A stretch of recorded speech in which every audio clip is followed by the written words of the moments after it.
everyone, and welcome back to Solo Board Gaming Presents Wing Leader Victories 1940 to 1942 from brimmacombe-wood and GMT Games. And this is the 2019 second edition.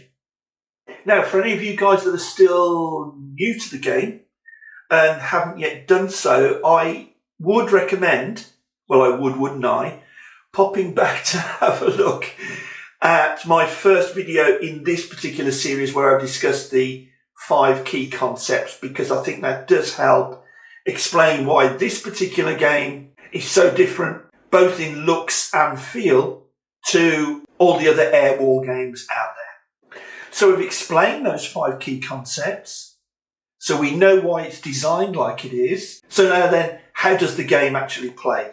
What are the rules? What's the sequence of play? What am I actually trying to do and to achieve? And most importantly, what is the real feel of the game? Okay, I'm zoomed out at the moment just to show how I would normally set up a game. Obviously, I'm playing solo, and the game is, it works perfectly well solo each and every time. There's no problem there at all. So, we have a big blue sky. We have a thin layer of wispy cloud going across the centre of the map at altitude 9. I'm going to say that's 9,000 feet, but that's not specifically the case. It's just something to picture in my head.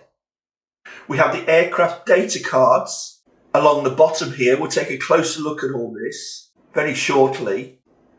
We have player aids here to the side. And finally, I tend to use, if I can get away with it, just one of the wing displays, because I'm playing solo. They're within easy reach at the top of the board. They help delineate the area of the board I'm going to be playing in. The wing displays keep all the management counters off the board, and I have both the Japanese and the Chinese American aircraft shown on that single display. Easy peasy. And finally, we're set up to play scenario 2, birthday present, and I've set up everything according to that scenario setup, which is very, very easy, and I'll explain what I've done with the aircraft in just a moment.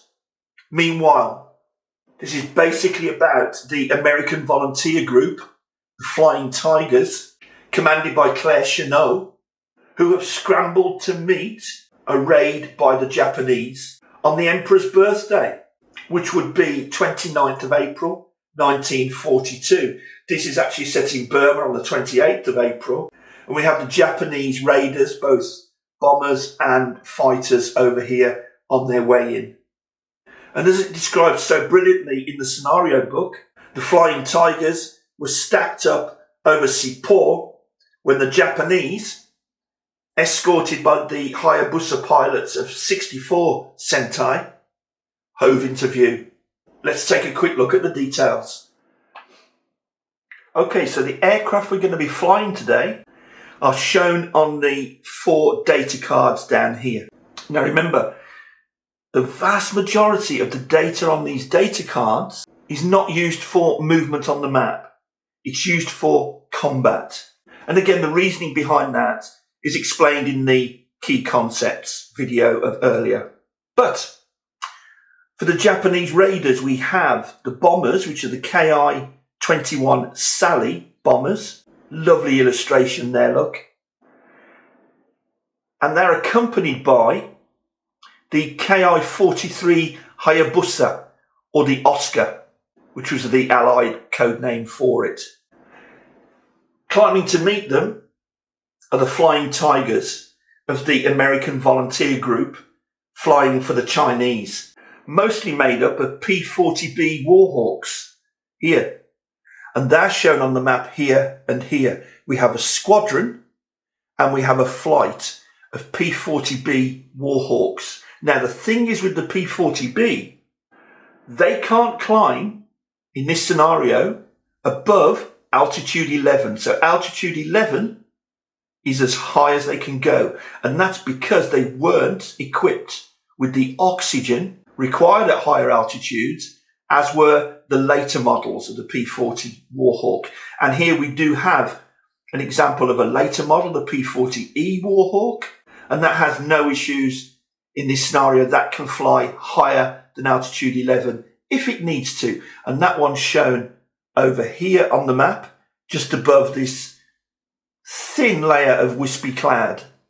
And the raid is coming in here with the Oscars, 2 squadrons, flying at altitude 13, accompanying the 2 bomber squadrons. Now, shall I just go in a little bit closer? There we go, lovely. So the scenario pinpoints where we set up the bombers, in this square and this square, and they will fly simply straight and level. There are no bombing targets on the map right now for this particular scenario. So their goal is to exit the left-hand edge of the map, still retaining cohesion. The 2 fighter squadrons of Oscars, we were instructed to set them up as if they were escorts. Now, the reason for that is they'll be on a sweep mission, not an escort mission, which gives them a little bit more freedom, but set them up as if they're escorts has restrained where we can place them. And that is, an escort has to set up within 3 squares, that way and this way, of the bombers. So they would have to set up in this kind of square here, or 1 level below. Okay, so that would be how you would set up an escort. And these sweep squadrons have been instructed to set up in a similar manner. Now, the reason I've placed them slightly away from the Sally bombers is because, for instance, if I had placed it closer there, that would give us a formation of 3 adjacent aircraft. That there, for instance, would be a formation of 4 adjacent aircraft. Now, when you are trying to tally enemy squadrons, to latch onto them, search them out into the sky, spot them, latch onto them, choose them as a target, if there are 3 or more squadrons adjacent, that makes them a bigger target for spotting. They're easier to spot. And we have to play as fair as we can for the Japanese raider here. So we don't want to make them easier to spot.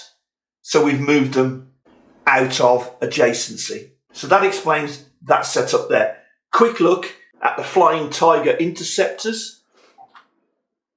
Here they are, folks. We could set them up within a range. I think it was A to K, something like that, in these columns. But at these altitudes, 6 and 7, I've got the flight at the highest altitude, the squadron just below, and we have the P-40E flight above the clouds. Now, the next thing we have to do is place vectors for them. Now, ground control have set them a vector. Now, a vector is a point in the sky, let's say 11,000 feet above Sepor, and that's what they're heading for. So we mark that point on the map. Here is the vector marker for Squadron P with the P identifier.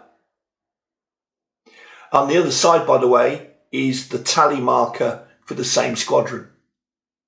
So when Squadron P actually sights an enemy, you'll turn over his vector marker to the tally marker. But at the moment, he is vectoring towards, and this is Squadron P here. He has the identifier P.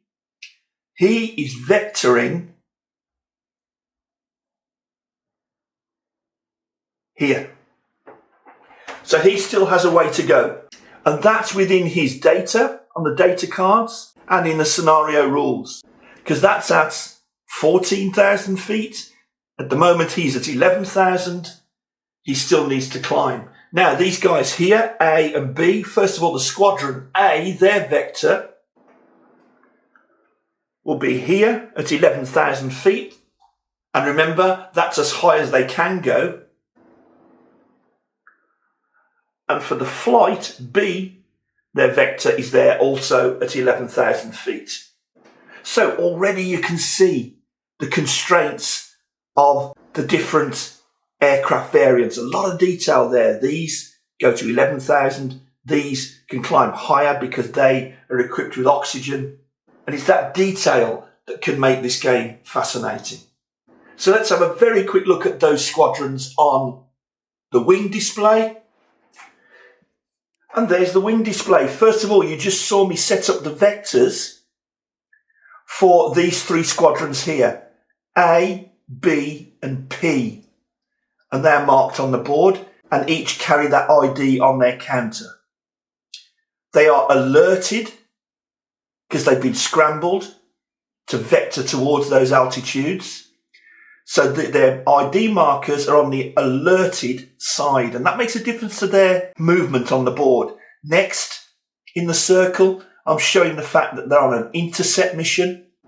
Squadron P has no additional marker as regards quality, therefore it's just standard trained.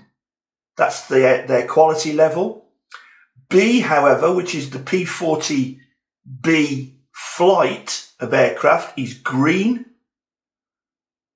They've not got a lot of experience at all. They've just arrived in theatre. But the squadron, Unit A, is veteran. They have experience. Straight over to the Japanese fighters. And this is Unit ID A, and this is B. They are unalerted, so they're trolling along, not expecting any particular opposition. And those fighters are on a sweep mission. Those are standard trained, but look, Squadron A is a veteran. And finally, those two squadrons of Sally bombers. They're on a bombing mission. Look, bombing. There is the -1 to combat speed for the fact that they're carrying bomb loads, and there's the bomb loads there.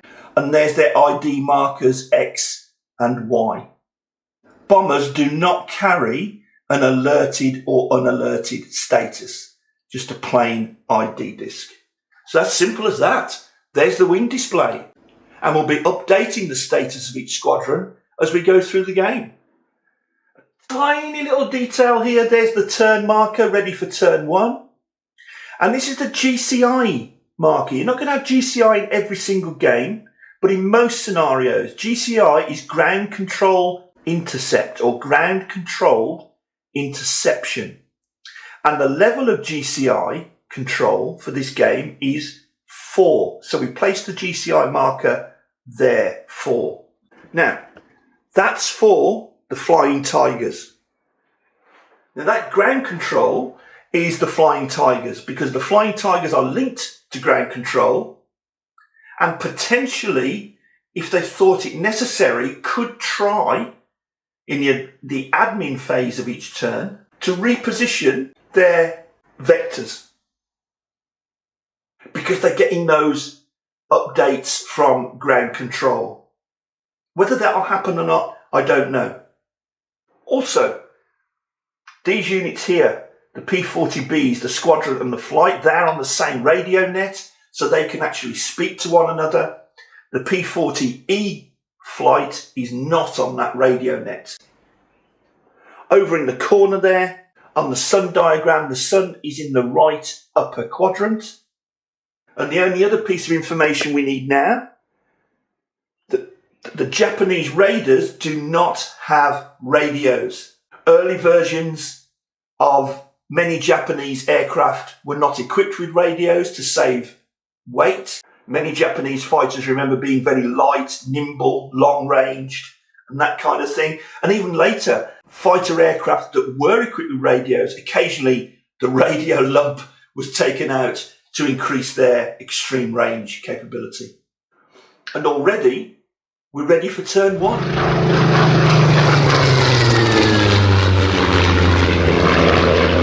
So here we are. Now the reason I chose this scenario in the first place, I mean, I could have chosen any one of 30. And this scenario, birthday presents, scenario 2, has been filmed several times before. So why should I choose this particular scenario? Well, we will do a more complex one in a later video. with everything in it, including the kitchen sink and that kind of thing. And I was tempted to do that right now, something different.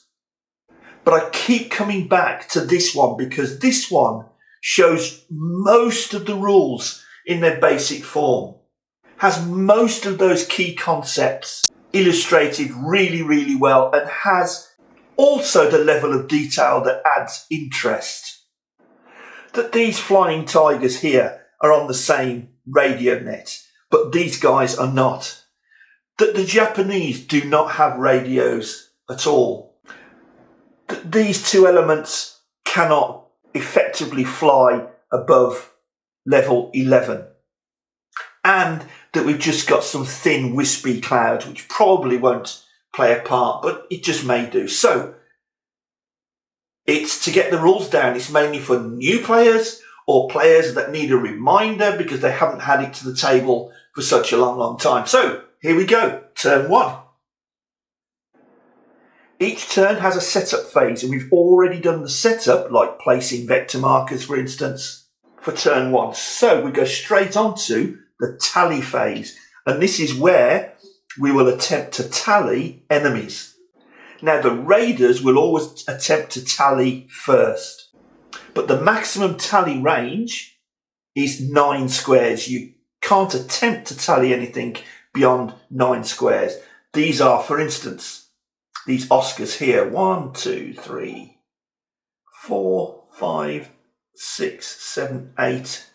They would have to roll a 9 because to tally another unit, you have to roll 1 above the distance between you.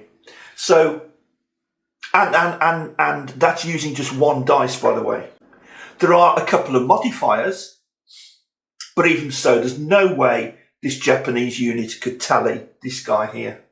And in fact, because of that, and those are the closest units, there's no way these units here could ever tally these guys. So that's the tally phase over. So we go on to movement. Now then, this is where we'll see that movement on the map is so very, very different from the data on the aircraft data cards. Movement on the map is very, very simple. But there's an order, there's an initiative, and basically, in this game, as I explained in the key concepts video, lowest initiative goes first, movement-wise, and highest initiative goes last. Because in any combat game like this, if you move last, you have the advantage. So first to move are escorts, escorting fighters. There aren't any escorting fighters. Remember, these are sweep fighters, although they've been set up in an escort formation. So first to move is always the raiders, and the first of those would be escorts. We have none. Then it's bombers, and the bombers move 2 movement points every move. Simple as that. They don't go up or down. They continue on their path unless the bombing rules apply and a target is given as a surface unit on the map. The bomber may then have to, if instructed in the scenario, fly a bombing profile. That could be dive bombing, could be torpedo bombing, could be strafing, could be high-level bombing, anything like that. But standard mission, simplified, the bombers just go straight ahead, heading for the left of the map. And it's 2 movement points, so 1, 2.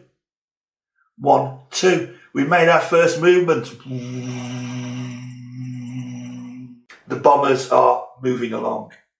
Next, it's unalerted fighters in initiative order. Well, we know that our flying tigers are all alerted, so unalerted fighters go next. The Japanese fighters are unalerted, say so on their ID tokens, and they also move 2. Don't forget, when you're moving about the sky, you're not going to be moving your maximum speed when you're on your way to a target. 1, 2. 1, 2. So that Japanese raid is coming in. Now, it's movement in initiative order for alerted fighters. These are alerted fighters. Aircraft at the lowest altitude have the most disadvantage, so he moves first. Higher initiative gets to move last. They're alerted, so they don't have 2 movement points, they have 3 movement points. You get a free turn, and you always turn to face the direction of travel. They're at level 6, 6,000 feet, let's say. So I take a look at their data card. Climbing between altitudes 4 to 9 costs 2 movement points per box, per level. Look, from altitude 10 onwards, it costs 3 movement points. Again, this replicates the fact that the higher the altitude, the thinner the air, the more the piston engine gasps for breath, the slower the climb. But for now, between altitudes of 4 and 9, it's 2 movement points per level. So that is 2. And he's only got 1 movement point left, so we know he can't climb. He has to satisfy, there's his vector, the vector rules. You must always close the distance by at least 1. You must always climb by at least 1. So rules satisfied, we'll spend the next movement point in that square, and you can do that. Next in initiative, it's this guy. He's got to climb towards his vector, which is here. Free turn. Movement cost is 2. He can straighten out, and he's going to take his 3rd point to move level. Now, we put a climb marker on the squadron of Warhawks here, -1 to their combat speed. That has nothing to do with how many squares they move on a map. It's the combat speed as listed on the data cards, -1. In other words, if they were bounced now, that -1 speed would come into effect due to the inertia of that aircraft clawing to gain height. This guy here also has a -1 climb marker. Even though he's now leveled out, he's still suffering from the inertia due to that climb. To remove the climb markers, you would have to do a movement phase without climbing. Then it comes off, okay? And the last one in initiative order is him. His vector is there. He's going to turn. He's going to go to... Oh, let me just check his... Wow, have got to be careful. This is the P40E. His climb from 12, altitude 12 onwards, it would cost 3 to climb. Must bear that in mind. But for now, it's 2. Oh, he is going to struggle. Wow. And we'll give him a climb marker. Oh, wrong side. There you go. And he will spend his last movement point, because you are allowed to do that, in that square. That's it. That's movement complete. The next phase is combat. There is no combat. And finally, we have the admin phase. Now, this is where we can try to get an update from our ground control if we want to change our vectors, but I don't think I do want to change the vectors. I think I'm fairly happy where they are. Am I? I'm going to have to be, because wherever I put them, we're going to struggle to gain altitude anyway before the raid comes further in. So that's it, the end of turn 1. I'm going to move the turn marker up to 2, that's just off camera. And I'm going to have to leave it there because the video is long enough. I'm so sorry. Thanks ever so much for watching. Please join me for part 2. We have flying tigers clawing for height so that they can intercept the raiders. Are the Japanese Oscar fighters going to spot the Warhawks and tally them so they can join combat and catch this small flight of aircraft all on his own before his buddies can join him? Let's see. Join me for the full playthrough in the next video. Thanks a lot. See you again. Cheers. Bye bye.